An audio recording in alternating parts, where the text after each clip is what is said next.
Hello everybody, welcome back to Goldbridge Saves Football, and have we got a packed show for you today. Manchester United beat Liverpool, our Manchester United back and our Liverpool on the slide. We're also going to be talking about a couple of amazing post-match interviews with Postecoglou and Jurgen Klopp. We've got so many Prats in the Prat of the Week section, it's unbelievable.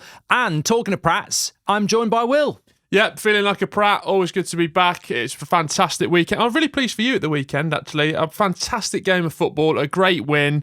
I do like Jurgen Klopp, though. I did want him to do the treble, the quad, whatever you want. But you got the win and you're smiling. I'm not loving all this. Oh, I'm so pleased for you. It's sympathetic. Don't worry, I've got a lot of grievances to bring up in the podcast. No, I want people to go, I expected United to win. I told you and Loz I was going to win, and I was going to win. Man United were going to win, and I did. But look, before we get into everything, I've got to say, driving over here in the car, listening to the radio, I can't speak about what I've... Let him speak, Simon. Well, I will, because I'm talking about Simon. I'm talking about Simon Jordan. We're talking about Ben White. Just a quick opener. I want everyone to get their comments in on this.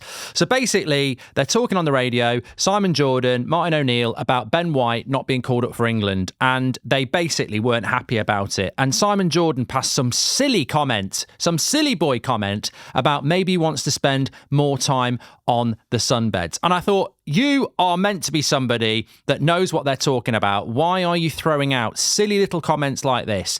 What are your thoughts on this, Will? Because I've got some strong opinions. Yeah, well, we don't know the situation. It's like really speculative stuff, isn't it, with Ben White in England? I think a lot of people are having a go at Southgate for almost throwing Ben White under the bus, but the question was asked and he can't really, it's the truth, He deflected it. Yeah, he can't say Ben White is to make up all these allegations and whatever. Ben White is not part of the England squad. We don't know why. It's a bit like Kate Middleton. What's going on there? We don't know the truth. Why did Ben White leave the England squad during... Well, we do know. She was seen at a farm shop at the weekend, Will. So okay. Leave her alone. What was it? A nice... what's it called? It wasn't Clarkson's. A nice cheese basket. You can't beat a good farm shop. But look, on the Ben White situation, Simon Jordan, Martin O'Neill, Plowman's. Harry Redknapp, and all these people going on about, it's a disgrace to turn your back on England. What a load of rubbish. You don't know the situation. And to be talking about sunbeds or, he's wasting his career, I'm sorry, the England national team is not based on merit and form. There's someone called James Ward-Prowse here who's not been picked all year. Ben White maybe doesn't want to go and get called up in a March international, knowing full well when Trent's back, maybe when Reece James is back, he won't be going to the Euros anyway. Maybe he's looking at it and going, massive season for Arsenal. I actually am wasting my time going up to that squad. I'd rather have 2 weeks recuperation mentally and physically and go at it for Arsenal. That's my priority, because bottom line is Southgate doesn't pick a team on where Ben White goes and trains for 2 weeks and wins a place in the Euros. Look at James Ward-Prowse. Look at Loftus-Cheek. Look at Gibbs-White. Look at Ross Barkley. Look at Kobe Mainoo. Yeah. That's incredible. So I actually agree with Ben White. Yeah, I understand people going, you should always stand up for your country, but it's not like we're picking the best players for our country anyway. It's not conscription, is it? No, and you're not turning your back on your country when you know that you're only being called up because he's short of right backs at the moment. And also with him, I think Ben White probably gets all these things labelled at him, but I think the antidote for that was the contract signing the other week. I think it was Arsenal did that piece of all his teammates talking about him, and you don't get that sort of piece unless he's well liked, and all these accusations of him being disruptive in the dressing room, you don't get that normally, do you, with the level of chat that the Arsenal players were going in. And this year his form's been going forward. Last year I was critical, but he's been great this year in that regard. I just think it's narrow-minded from Simon Jordan, and I tell you what, I bet you're acting like you've never been on a sunbed yourself. Have you been on a sunbed? Oh, years ago. It was quite relaxing. I think I fell asleep.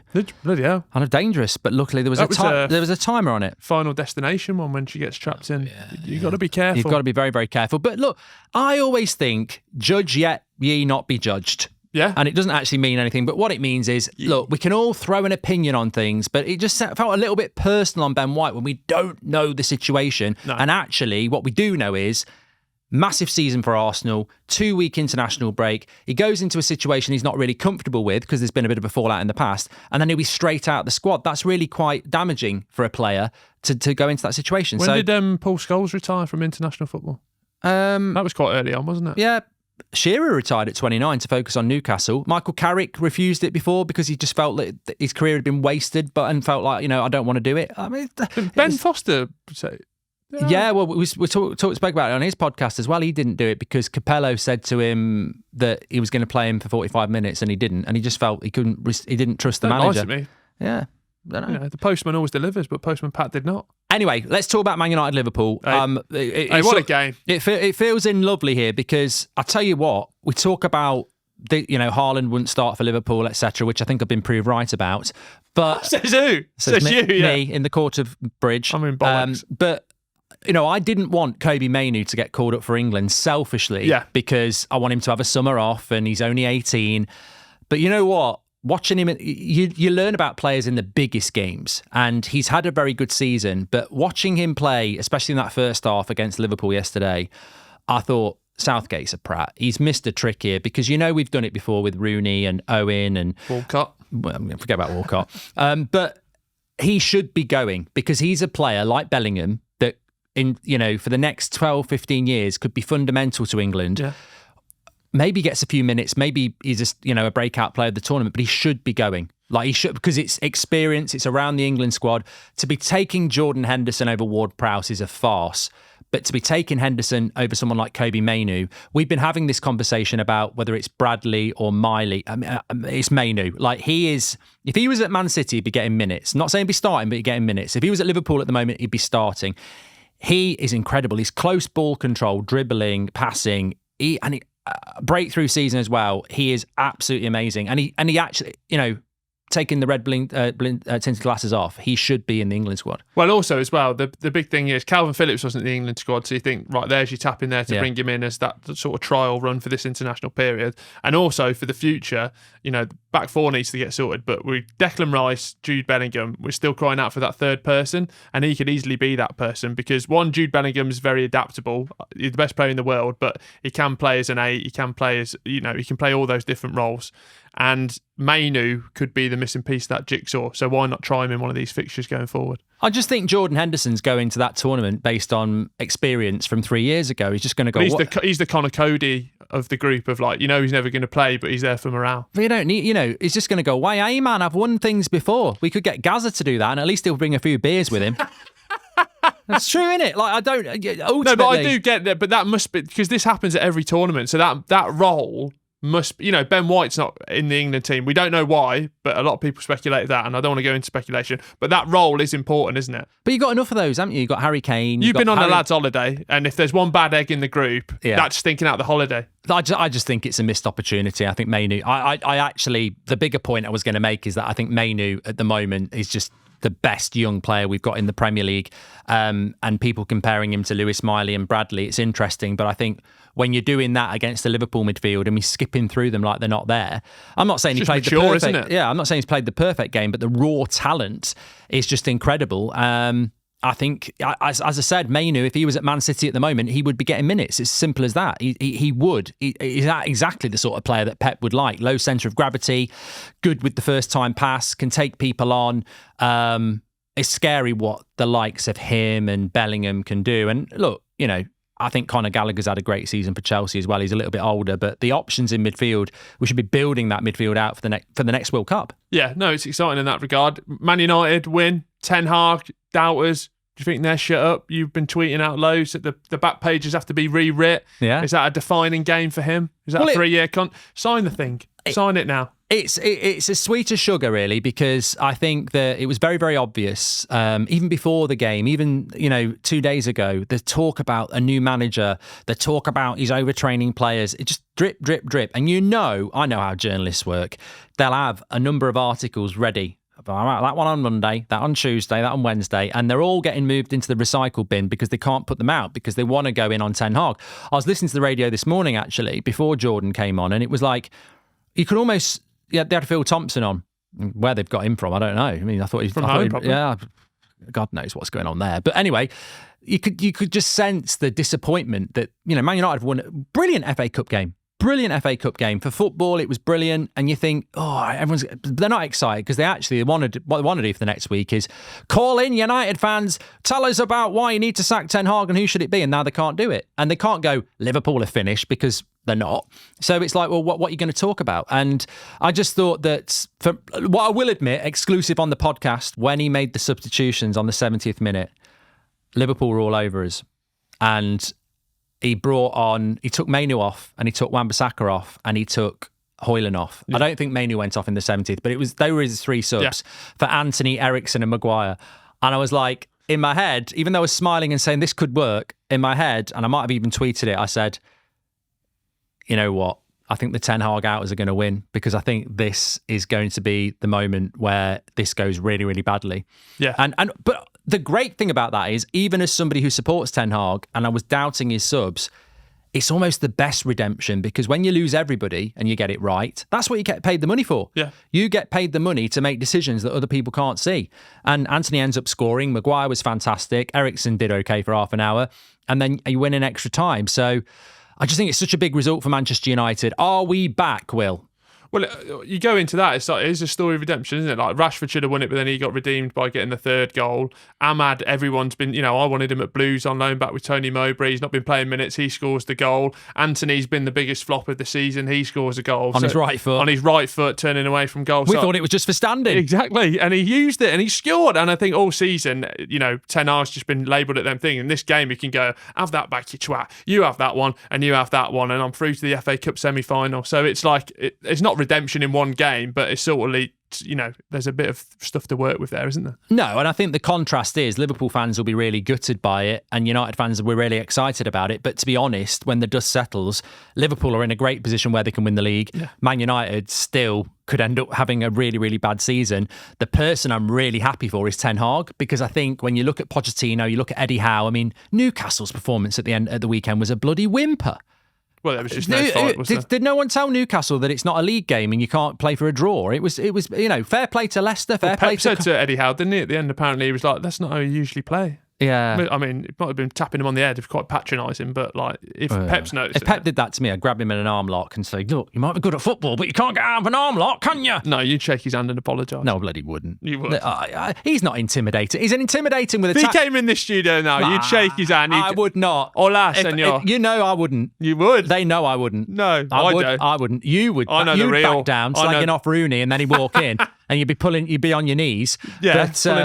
But no, not for Pep. But look, Newcastle didn't get the brief. Man United did. Chelsea did. Leicester did. Wolves did. Coventry did. They bloody went for it. Averaged 4 goals in every game, I think. But Newcastle, abysmal again. Same as they were against Chelsea. But look, yeah, Ten Hag, very happy for him, because he has had a media pile-on. Some of it's been deserved, but some of it has been over the top when you think about Eddie Howe and Poch. So for him to have 2 weeks, because I think he'd have been worried about the international break. Yeah. I think you'd know there's not a lot going on. You're going to get piled in on.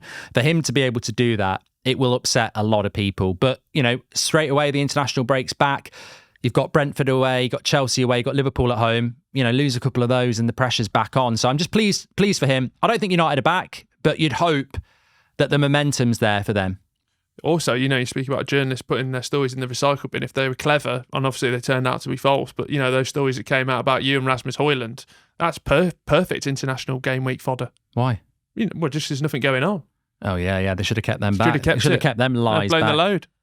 Interesting what Jurgen Klopp had to say after the game. Yeah. I personally don't think he was talking about the person's weight. He said something along the lines of this journalist was saying to him that why didn't you have any intensity in extra time? Is it volume of games? And what did he say, Jurgen Klopp? It wasn't you're out of shape. It was something to do with it was quite ambiguous. Like, you can take it how you want, and obviously people are going for him. But I just think it's something like you're not in good shape yourself. So there was a poll that came with your out questions maybe last week about Jurgen Klopp that's saying that he was the most likeable manager in the Premier League, and I still think he is. Because this just proves as well, I think that you go to a Premier League game, and if you stay late enough, they have to go through about 5 different pens to do American telly, this telly, that telly. Then they have to go and do radio. By the end of it, they must have said the same thing 10 different times. And if you've just lost and you're at the end of your tether, and I think it just proves as well, I'm not saying it's right, it's wrong, but the way he is just like, he's pissed off he's lost. And if he wasn't, you'd be a bit like, well, that's a bit weird. I'll tell you what, I enjoy it as a Man United fan who beat Liverpool. Yeah. I mean, we had Loz on Friday. I said we were going to win, and we did. I've said that twice, and I might say it thrice. But in relation to the losing of the game, it matters. It's Man United against Liverpool. You've lost with the last kick of the game. He's got a camera and a microphone in his face 4 or 5 times, as you said.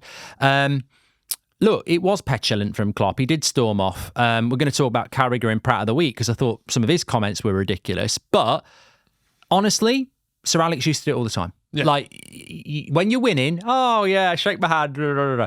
And then when you lose, it matters. So, look, we don't want robots. And I'm not going to... media, aren't they? Yeah, I'm not going to sit here and say, oh, look at the way Jurgen Klopp behaved. It was petulant. I mean, at the end of the day, he's just shown to the world that he's passionate. And everyone likes his passion when they win. Yeah. But when he loses, Pep's very grey, I think, in relation to losing and winning. He's just almost arrogant with it. He can get a bit sinister, Pep, where he's just like, oh, you're going to ask me that? I'll tell you, but look, do you think that does anything to Liverpool? He was... one thing I did think he was a bit wrong about was when he was talking about, if you look about the amount of games we've played compared to Manchester United, I actually think he's right and wrong. And Liverpool fans will be going mad, but if you're a United fan, you'll understand what I mean. We had no Casemiro and that midfield is done. We've got no Martinez and we have to play a certain way. Liverpool's squad's better than ours and it's built by Klopp over many years. So yeah, you're playing the kids, but we saw in the Carabao Cup final, they come in and they know the system. I think that, yeah, Liverpool are playing a lot of games and it probably had a lot to do with their intensity and extra time. Yeah. But United are not a strong team and that's been proven this season. I think Klopp knows that in the second half, before Anthony equalised in the 87th minute, they had numerous 2v4s and all sorts. They should have won. And if they'd shown a bit of composure, they should have won. And I think that's his frustration. Extra time, it was chaotic. It was great to watch, but they should have won it in the second half. And he's probably just frustrated with that. Yeah, when you could see, like when Harvey Elliott was through on goal, wasn't it? And I don't know who he was speaking to, but he was, annoyed at the chance of miss. But I just never get the argument of like, oh, we've played these many games, because that is a privilege. And like, you've earned that privilege. And, what do you think was going to happen if you keep winning? Yeah, exactly. Like that is, it's not like you get into the schedule and they go halfway through the season, oh, you got a random Europa League foot game here. No, everything's planned out, everything's known. So, and that is what the top teams need to do. And that's why that, the fact that we're chatting about these youngsters is because they've gone through so many different things and maybe not bought right. I think if I was Liverpool, and Loz spoke to us last week, didn't he? He actually did say that if he could choose between winning the FA Cup game or the Premier League game, he did say he'd choose the Premier League game. Yeah.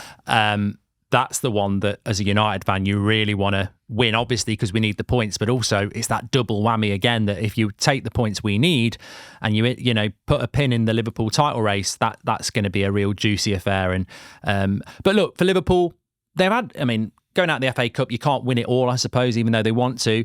But look at the Champions League draw. Man City have got Real Madrid, Arsenal have got Bayern Munich. Then if they both get through, they play each other. How good's that draw, by the way? Brilliant draw. And, there's 4 games for Man City and Arsenal potentially there before the final. Yeah. That, you talk about injuries and stuff. If you're Jurgen Klopp, you'd be looking at Man City's games and going, there's got to be picking up some injuries or suspensions or something there. Yeah. No, I just what were your thoughts on Marcus Rashford's game? Because it was another one of those like Manchester City type games where, scores the goal straight away. But in this one, it was almost in reverse, wasn't it? Of like, you should have won it in regular time.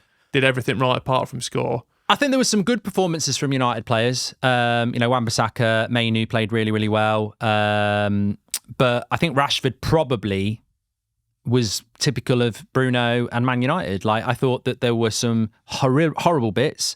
Like the first goal for Liverpool, that defending, I'd have took him off if I had someone on the bench. Like, just letting Kwanzaa run past him was a disgrace.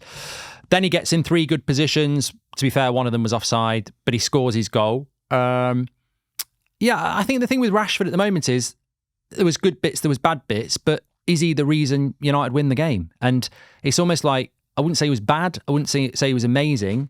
It's just he's sort of stuck in that sort of middle ground at the moment. Yeah. One thing that has been picked up on social media, and I don't like to wash your car. I like to have a go at you where I can because I actually hate you. But I think where I will defend you is your reaction to the FA Cup semi-final. Yeah. 4 teams left. United, Coventry. Well, I was convinced it was going to be Man City, Coventry. Man City, Chelsea. Warming up the balls. And Ian Wright, great delivery on the draw. You get Coventry. Your first reaction, live, it was live, wasn't it, I'd imagine, is one of jubilation. I think I got out of my chair. Yeah, you got out your chair. And like I would as well. Like, even as a Birmingham City fan, if there was Manchester City, Chelsea or Coventry left in the draw, and even we drew Coventry, I'd be celebrating. And people are like, well, I hope Mark Robins uses this as motivation. If Mark Robins can't motivate Coventry City for an FA Cup semi-final at Wembley against Man United and has to bring out a video of Mark Goldbridge, I think there's something going wrong. Well, I don't understand this anyway. It's like people call it, oh, jinx, this, that and the other, right? Okay, football's a passionate sport, so straight away you can be very happy with the easiest draw on paper. Yeah. Secondly, if Coventry beat Man United at Wembley in the FA Cup semi-final, is anyone going to go, well, to be fair, it was a tough game? They're all going to go, oh my God, what a win for Coventry, and Ten Hag needs sacking. So, sorry, we've got the easiest draw on paper, and, I'm not saying we're going to beat Coventry, but we should. And if Coventry beat us, I'm not sure I'll say fair play for a few weeks, but their motivation to beat... Look, it's the dream draw for United. You don't want Man City and you don't want Chelsea. You get Coventry, and I'm very excited about it. We won't go too in detail about Coventry, but I mean, the FA Cup has actually come to life, hasn't it? We've been very, we want it to do well, and it's thrived this weekend. The fixtures was right, and to score those 2 goals in injury time and the manner, and having Clive Tilsley and Ali McCoist on the game as well, are just scenes you love to see. Yeah, I think the FA Cup, we can park it there, but it was very, it was a good weekend apart from Newcastle and Man City, which I turned off. I was doing a watch along and I turned it off because someone said, how's about putting Fulham Spurs on? Because it was 2-0 to City very early, and it was obviously Newcastle were going to play crap. And what a game that was. I mean, we almost forget about the Premier League, but sort of going back to what we were talking about with Klopp, Postecoglou after the game, basically saying, everyone keeps talking about 4th place, but I'm not interested in that. We've won. We've finished 4th before. We've been to a Champions League final before. It'll be nice if we get 4th place, of course. But if we're not progressing as a team, it doesn't matter to me.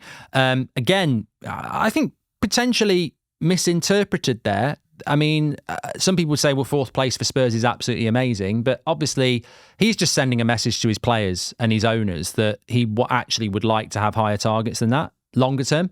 Yeah, and it's like they've been in this position before, haven't they, with probably a better first 11, but what he's building is bigger than that, and we've said that over the whole season. So you have to go back to a little bit of those start of the season expectations where you not even top 10 just about, was it, I think? I said I don't think they'll even finish in the top 8 because it was just such a unknown. Yeah, I'll stand by that. You just well, and didn't you do know. have to go back to that because obviously so much happens over the season. And, even Aston Villa, as much as I hate to admit it, they're up there, but you wouldn't expect them to be there at the start of the season. So it is that objective at the start of the season that you have to go back to, and it's just a shame after beating Aston Villa to get pole position for those Champions League spots to lose in the manner that they did against Fulham. It's just frustrating. Just remembered, actually, I should have said it at the start. This top that I'm wearing is sort of a tribute to Ireland because it's St. Patrick's Day's weekend, so it's green and Ten Hag. Yeah. So green for Ireland and Ten Hag, basically. Yeah, you've crowbarred that in, really, haven't you? Yeah, but I forgot to do it at the start.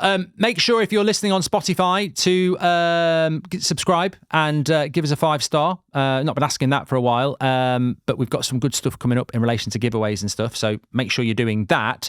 In relation to the Premier League, I don't want to gloss over it, but I also almost want to bring Ref Watch in here as well. West Ham yesterday would have been an even better weekend for United if Villa had lost. Yeah. There was a bit of contentious issues around refereeing, but the two that sort of stood out to me this weekend, and getting your comments, because somebody did mention something in the Wolves game against Coventry that I can't remember anything from it. So if there's anything from the weekend for Ref Watch, let us know in the comments. But I felt that as much as I felt that it would have been nice for West Ham to win, and I understand David Moyes' frustrations, letter of the law, both of those decisions are right. Antonio accidentally arms it in, and Souček accidentally moves the ball forward onto Bowen. I think it's just that how long they took on that second VAR thing. I think ridiculous. The one from the commentary game was how long they took on that Ellis Sims goal to go 1-0 up, because that was like 4 minutes, I think. I don't understand what's going on. And that there. was like, the referee's given it, so then it has to be really clear and obvious, and you watch it for 10 seconds and it's not clear and obvious because it's right on that precipice of arm and shirt. So that decision needs to be sorted out. The West Ham ones, unfortunately, they were spot on, as much as I'd love to see Villa lose again and get a last-minute winner for West Ham. Yeah, Souček, puts his arm towards it, doesn't he? Yeah, well, you know me, I like to go in on the refs, but I think that he has been told in his ear not to give the goal, and then he's gone, I want to check it. So he's almost trying to find a way to give the goal if it's a little bit dodgy. And you know, to be fair, he was absolutely correct. It just took a little bit long. The big refereeing decision for me that I know it's letter of the law was the Ahmad sending off. I just couldn't. I just think that. Well, I think you can get away with it because no one's thinking in that moment. No Liverpool fans are going to be going, what? He didn't send him off. Yeah. He's just his second yellow card. You know, then again, he did have, I don't know where he got another 4 minutes from in a 15-minute half. But I thought that ref was a bit crap on the day anyway. But if you didn't see it, Ahmad got a yellow card for standing in front of the ball, which letter of the law is a yellow card. And then he got another yellow card for taking his shirt off, which letter of the law is a yellow card. And I just thought, as a referee, they get so much wrong and they do so much subjectively. Why are you hiding behind letter of the law when we've just seen a great game? It's almost like making it about them again. Well, isn't that's it? the thing. That's what frustrated me. The narcissists are back. Yeah. I think at that moment, Ahmed's obviously not thinking about it because he's been booked. No one in that ground is thinking about it, and you can easily kick off, and it would just be like a little footnote in the history of the game because you know that's the biggest moment in that young man's life so far. Scoring a goal in an FA Cup to get through against your rival, and he's got a trudge. Well, maybe it's quite nice trudging off the pitch to the whole. Of Old Trafford celebrating you, but it just didn't need to be done at all. If I was Howard Webb, I'd be calling him up and saying, you know what, I bet, I don't know how you sleep at night. You must drink pints of Ovaltine or something because I don't want that happening again. And if he goes, I'm following the rules, Howard, I'd say, I'll tell you what, you'll be following Howard's way from now on. Wow. Not just a classic BBC series from the 80s, but also Howard Webb's way on refereeing, because I just think, I guarantee, if you asked any Liverpool player, should I send him off? They'd go, there's no point. I just wouldn't even think about it, would they? No, I think, Howard's Way would probably be the name of the show next year on Sky if he has his way. Yeah, 100%. What have we got next, Will? Because we've got so many Pratts lined up. But just very quickly, actually, I suppose it leads into a bit of an either or and wraps up 2 games from the weekend as well, but a longer term picture as we're entering an international break. James Maddison started the season so well. Obviously coming back from an injury, very, very good player.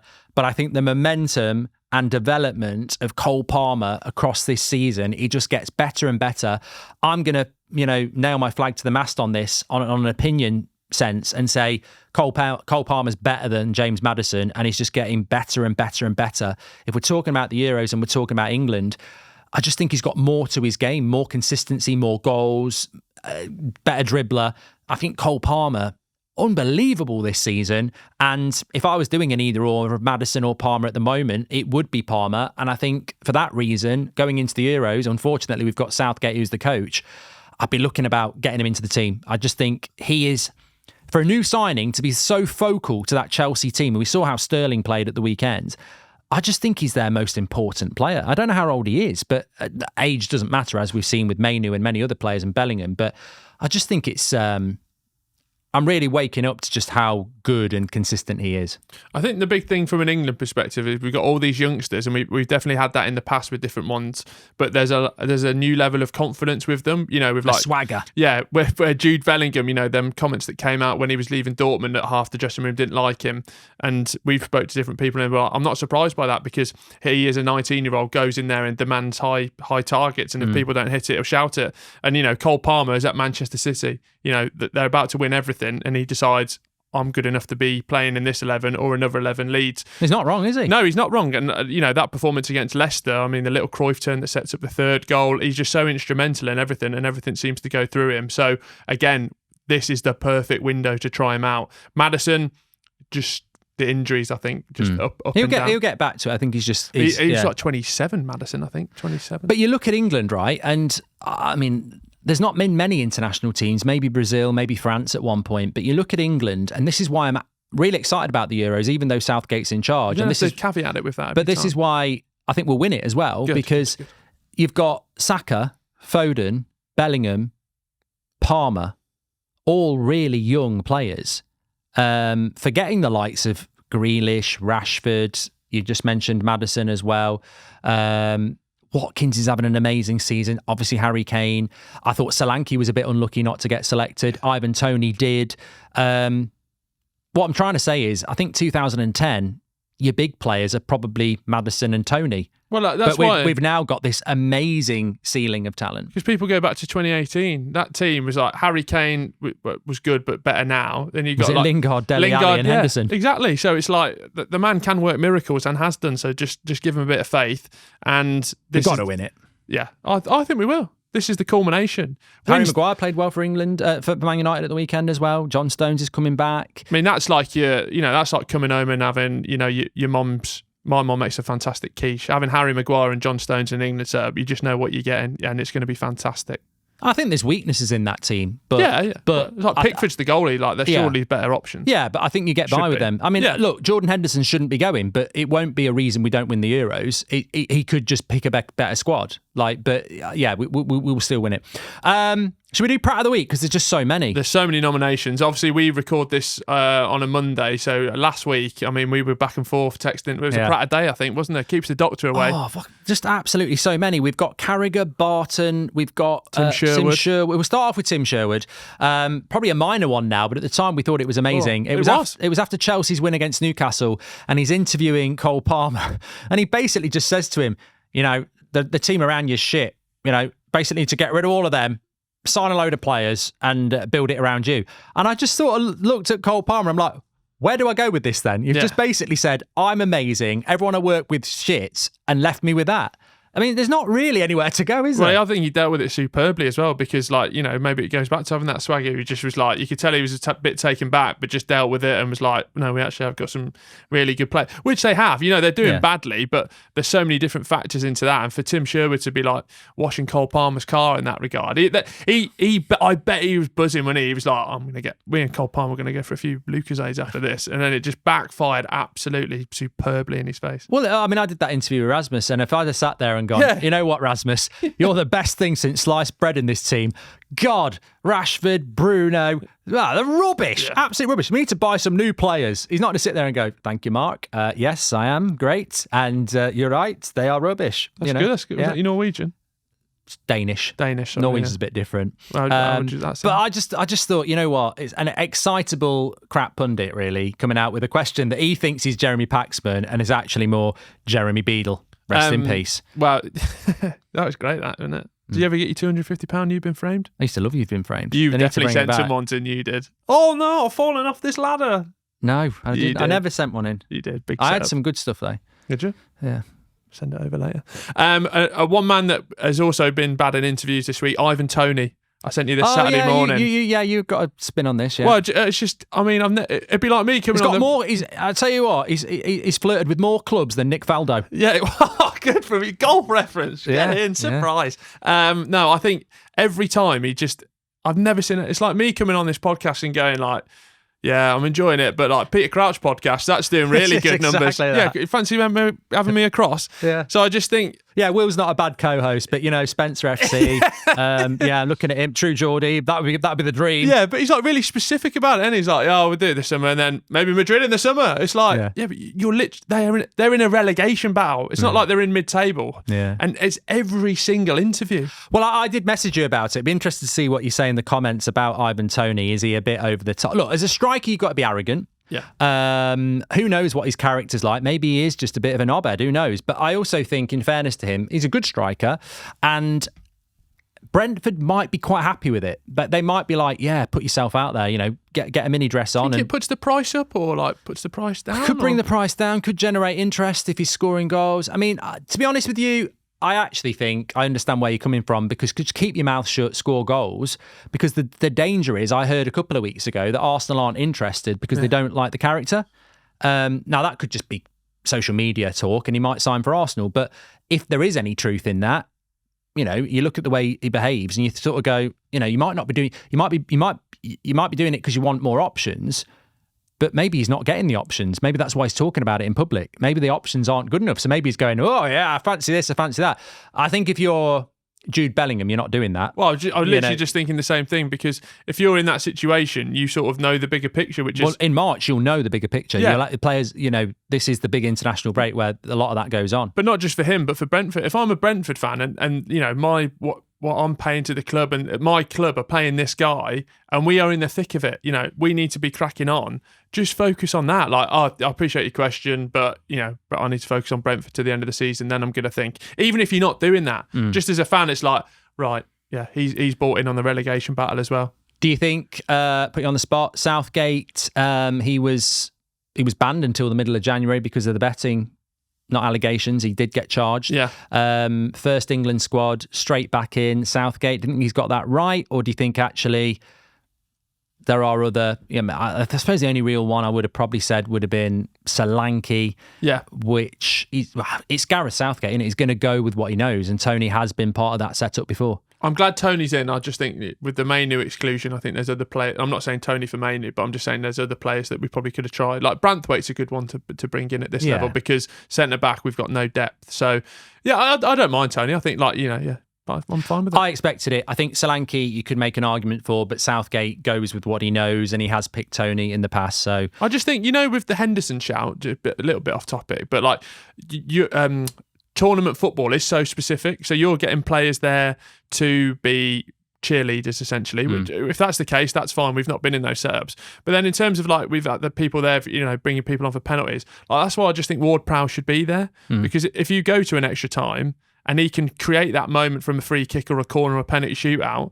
it doesn't seem significant now, but that is like tournament defining. Well, look at the Man United-Liverpool game yesterday. It becomes every game becomes chaotic in extra time, and you can make a lot of subs because that's what happens in the modern game. So I saw Ward-Prowse on the bench, and they had a good free kick that Paqueta took, and he's sort of like smiling, going, I wish I was on the pitch there. And you think, well, if you're into extra time for England, you're going to probably chuck on a Rashford. You chuck on a Ward-Prowse who can deliver a ball onto Maguire's head. Yeah. I think the treatment of Ward-Prowse is shocking, especially when he's got such a distinctive specialist skill that hardly anyone else apart from Trent has got. Yeah. But after 90 minutes, Trent might be dead on his feet, might be subbed off. So, and we've got a Maguire, and you remember the Love Train from 2018? That was like Trippier with his dead balls. It was fantastic. So I just think it's a missing trick. Another Pratt of the Week, Jamie Carragher. I want to throw him in for a different reason, but I know there was a massive outrage last week. He was on CBS. Yep. I'm not laughing about it because it really did put, what's her name, Kate.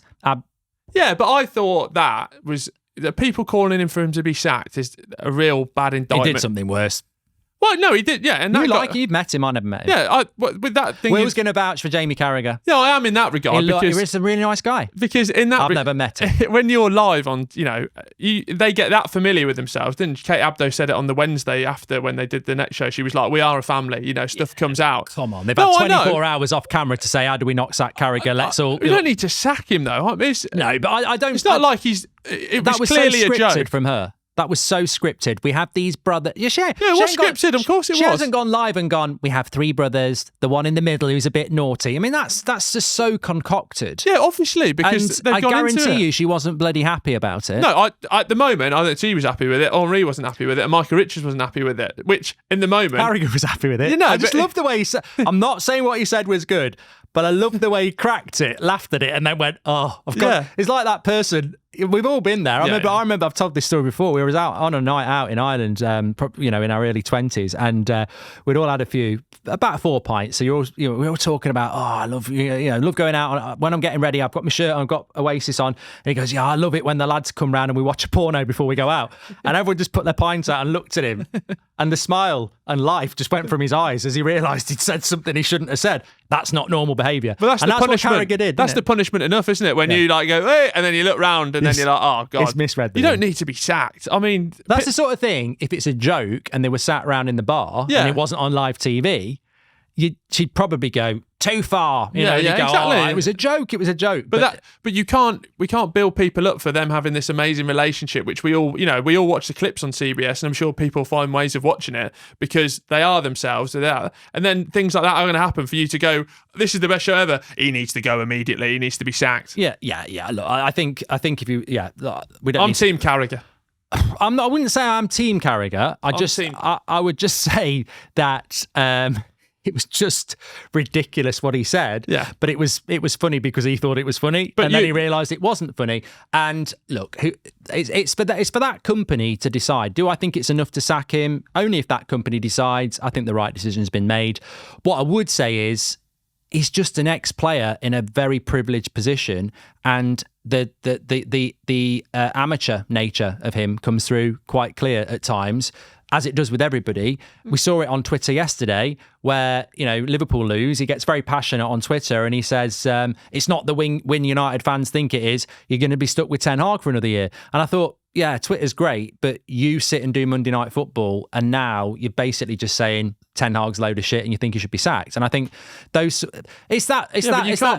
do it. Yeah. We're allowed to do it. But so is he though. No, he's not just a Sky Sports employee though, is he? He is his own entity. I think you lose your credibility. I don't think so. I think you lose your credibility. We all know he's a Liverpool legend. We all know he's a Liverpool fan now. But he's ridiculously got it in for Ten Hag. Yeah. As a Man United fan, 2 weeks ago, I thought he was going to take his top off and start going like this. I've solved it. He's going around in his white trainers saying, look at the line, look at the gap. He's talking about how deep the defensive line is and the space in the middle, like he's solved he's got the cure for cancer. Yeah, we all know there's a bloody big gap there. Yeah. And he's trying to expose it like he's some tactical genius.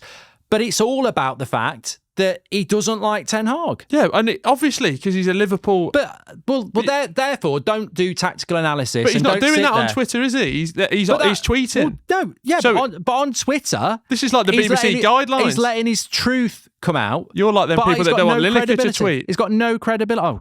I don't care. He's blocked me. But the point is, I just think that when you're saying this Man United manager is shit and should be sacked and you're stuck with him for another year, don't be sat there on Monday Night Football talking tactics about Man United because you're clearly riddled with bias. No, but you won't get Neville doing that.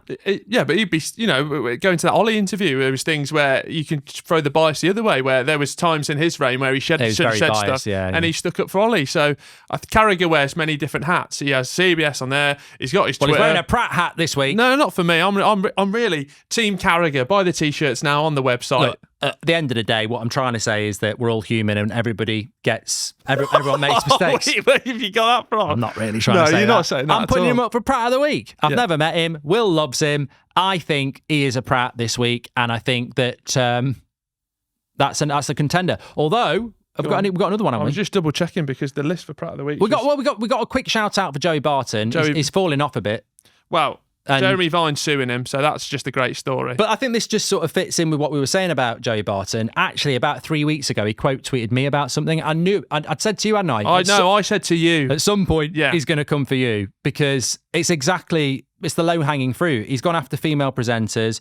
He's going to come after, people who are fans talking about football. Apparently, he's called... I'm not going to say the word because I don't want to get sued. Vine will be on to you. Vine will be on to us. But I think that story is just hilarious. Is a presenter who rides a bike and basically. Films himself. Yeah, and I tell you what, Ben Foster's very, very, very offended by it because he rides bikes as well.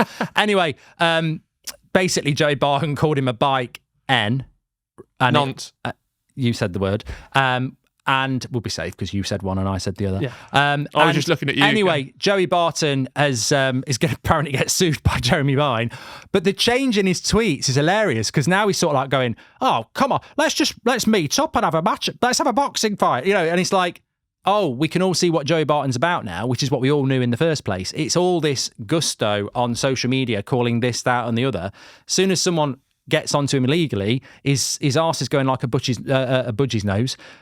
Sort of works. I meant a bunny's nose, twitching. And, he's basically been outed for what he is. He's just a controversial tweeter who has now realised that you don't get away with... I think he's one of them people who thinks you can say... He's Katie Hopkins. He thinks you can say what you like on Twitter. You can, but not without consequence. I think we're giving him far too much time on this podcast. I think we have, but I'm quite satisfied because that's my response to him quote tweeting me before. Lovely stuff. One that we didn't mention it's a general one. We could all put ourselves in practice this weekend. Anyone that played their free hit card on FPL. Oh, yeah. Because I put mine out there, bought him Reguilon, 30 minutes against Burnley. He sent off, finished on a -3, chipped down the window. I'm top of my league. There's so much pressure building on my shoulders, Mark. You can't believe it. But the great thing about a free hit is that all the old lads are coming back now. After the international break. I know, yeah. I flirted. I mean, when are you else. ever going to put 3 Brentford players in? Reguilon got sent off straight away. Yeah, it was a put bad week. Kudos in, did a doku.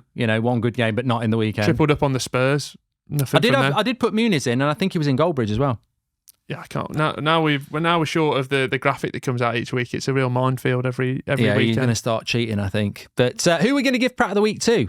I'm not really going to give it to Carragher. I'm not going to give it to Barton. I really think Sherwood, because I think for his intentions to be like, I'll tell you what, I'm going to get Palmer on side, and then to just be like, oh, fuck it now. At least Carragher's was a joke. It might have been mistimed. You can understand Carragher. It was a mistimed joke, whereas Sherwood, I think he really thinks he's going to get a Pulitzer or whatever. Yeah.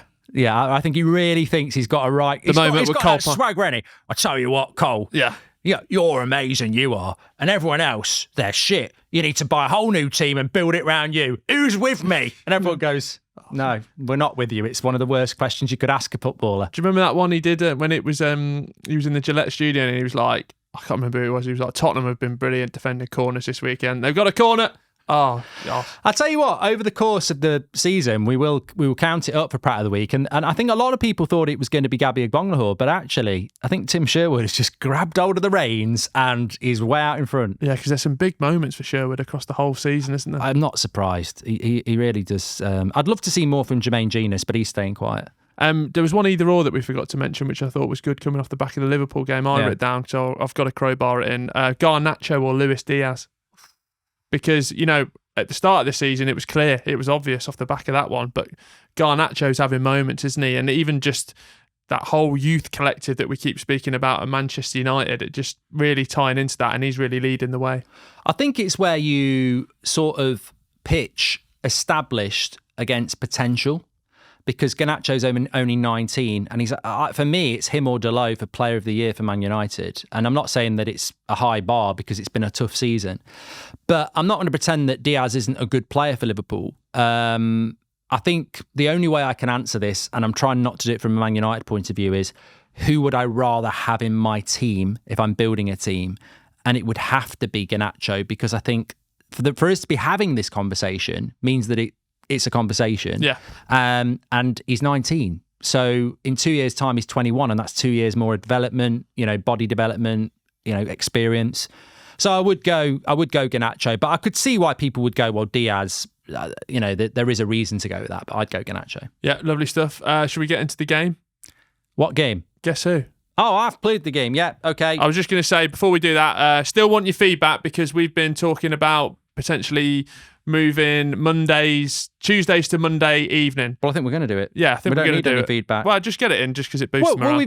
Well, what I want really is a load of people to go and hit 5 stars and give it and subscribe and give us a follow on Spotify. That would be great. But we've moved the Friday morning show from 9 o'clock to Thursday at 5 o'clock, and we've noticed it's made absolutely no difference to the viewing figures, which is good, because it means that some people can get it early, and the ones who want to still listen to it on a Friday morning can just wait till Friday morning. So I think we'll do it on a Monday from maybe next week, or maybe just after the next Premier League game fixtures. Yeah, and then on Thursday we'll also have a competition to give away. It'll be around the kits for the Euros, so stay tuned for that. Lovely stuff. Competition's always good for that. 9-5 at the moment. I've won the last 2 weeks. I'm staging a real... I'm letting you win. No, you're not letting me win, because... Shall I go first this time? Because you always go first. Yeah. Okay. So, guess who? 5 clues, and I nearly said the name. I'm called... Yeah. Have you got it?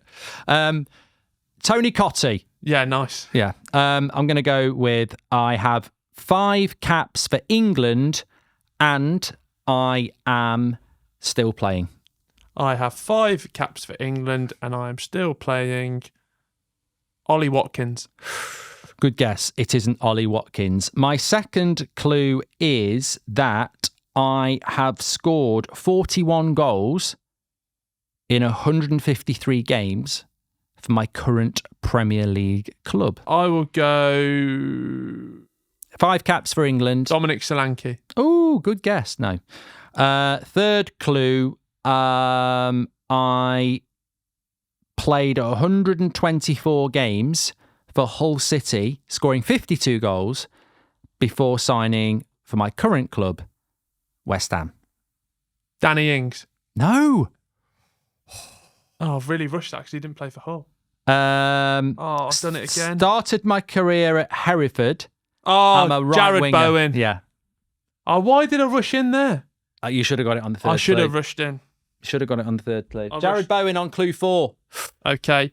My one, clue 4. So right. You know, that was I was on the football fill-in, right? Yeah. That was one of their quiz questions. Jamie said career path, Hereford. Ben Foster went Jared Bowen. Me and Watto said, how would you ever know that? I was on the podcast the other week. Well, I'd have got Hereford. No, I think that's quite obvious. No, if you play these sort of trivia ones, no. You need to up your game a little bit. I played 23 times for England. I scored 4 goals, and I went to a major tournament in 2002 with England. 23, 4 goals, went in 2002. And 2000. Oh, I was going to say Theo Walcott, but he didn't go in 2000, so I would... 2006. Yeah. Was it 2006 for him? 2002, 2000, bloody hell. That's a horrible era because we were crap and the kit was crap. It was a round neck and it was really baggy. Nick Barmby. Is it? Oh, I'm a genius. I'm a bloody genius. I am actually a genius. I don't know. I've got to stop doing that because I'm playing into that's your peak era, isn't it? No, not really 2000. It is. Not really 2000. I think he went in 96 as well, which I've missed out. Yeah. Oh, Nick Barmby. Blast from the past. I think he had a son at Man United. Don't know what happened to him. Yeah. Wow. What's that? 10-5? I don't give a shit anymore. It's done. He needs the break. He needs an international break. It needs a... Are you thinking of Nick Barmby top of your brain? It needs a career break.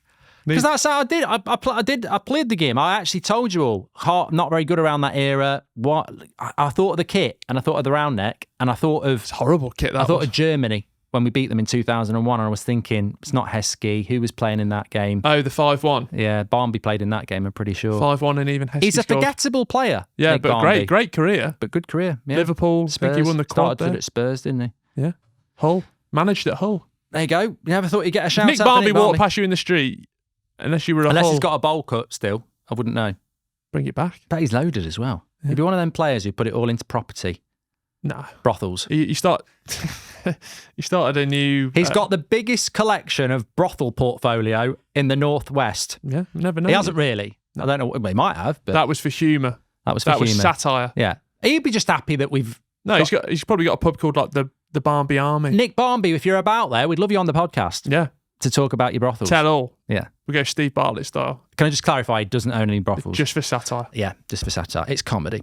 Anyway, Will, thank you very much. Yeah, that was really, a high to finish on. Yeah, and a low lovely for you. stuff. Yeah, well, let's go find Nick Barmby. Okay. Thanks everyone for tuning in. Remember, if you're on Spotify, please give us 5 stars and give us a follow. If you're on YouTube and Spotify, lots for you to get your comments in on. What a show that was. Enjoyed it. Thank you. So did I. Bye.